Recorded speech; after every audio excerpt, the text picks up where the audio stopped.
عرب سمندری سفر سے بہت ڈرتے تھے کیونکہ ریگستان کے لوگ تھے. بنگالی ریگستان سے ڈرتا کیونکہ وہ پانی کا آدمی. جیسے ہم سائیکل رکھتے ہیں ان کی کشتی ہوتی ہیں. جب بنگلہ دیش تو بہت پھرا ہوں تو ہمارے غریبوں کے پاس سائیکل ہوتے ہیں یا موٹر سائیکل ہوتے ہیں, وہاں ان کے پاس کشتیاں ہوتی ہیں چونکہ ادھر پانی ادھر پانی ادھر پانی ادھر پانی.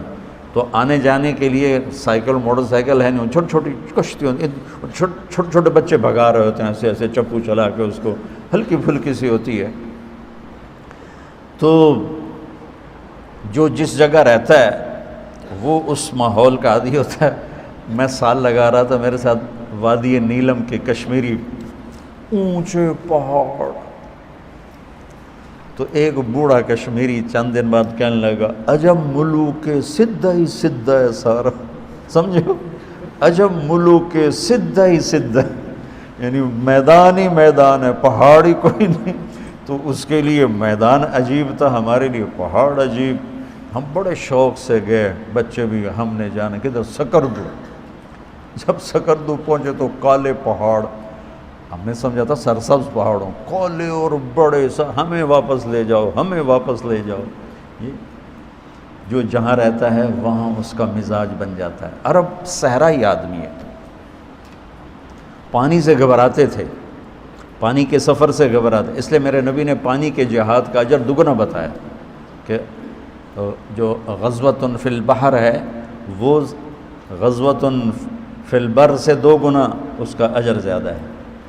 تو انہوں نے نا نشانیاں بنائی ہوئی تھیں چٹانیں کہ یہاں سے راستہ یوں مڑتا ہے, یہاں سے راستہ جدے کو جاتا ہے, یہاں سے ینبو کو جاتا ہے, یہاں سے عدن کو جاتا ہے, یہاں سے عقبہ خلیج عقبہ کو جاتا ہے, یہاں سے یمن کو جاتا ہے.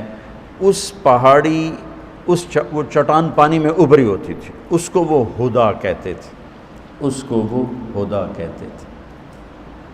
زمین کے سمندر میں ابھری ہوئی چٹانوں کو ہدا کہتے ہیں, جو روشن ہوں, جن سے کشتیاں راستہ پکڑتی تھیں, منزل کی طرف متوجہ ہوتی تھیں.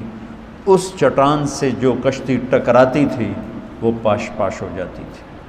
ان کشتیوں کا مقدر ہارتا تھا. وہ چھوٹے چھوٹے جہاز ہوتے تھے, پہاڑ سے ٹکر ہو کر ساتھ ہی ختم.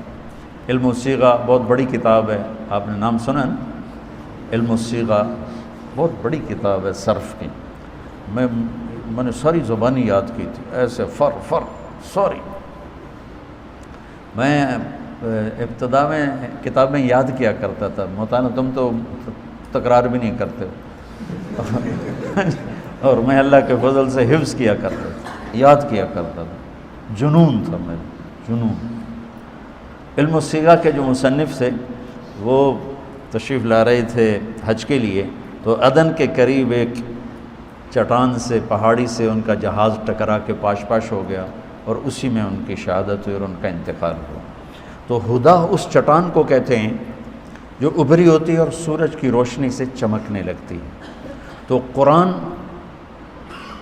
اس زمانے کے سمندر میں انسانی کشتیوں کی وہ چٹان ہے جس سے انہیں راستہ ملتا ہے, جس سے انہیں روشنی ملتی ہے, جس سے انہیں منزل کا پتہ ملتا ہے.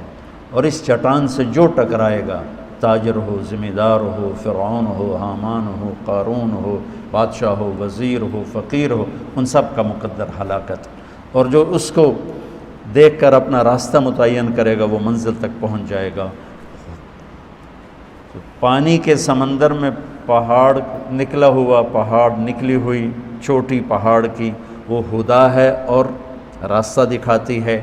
زمانے کے سمندر میں انسانی کشتیوں کے لیے جو ابھری ہوئی چٹان ہے وہ یہ قرآن ہے.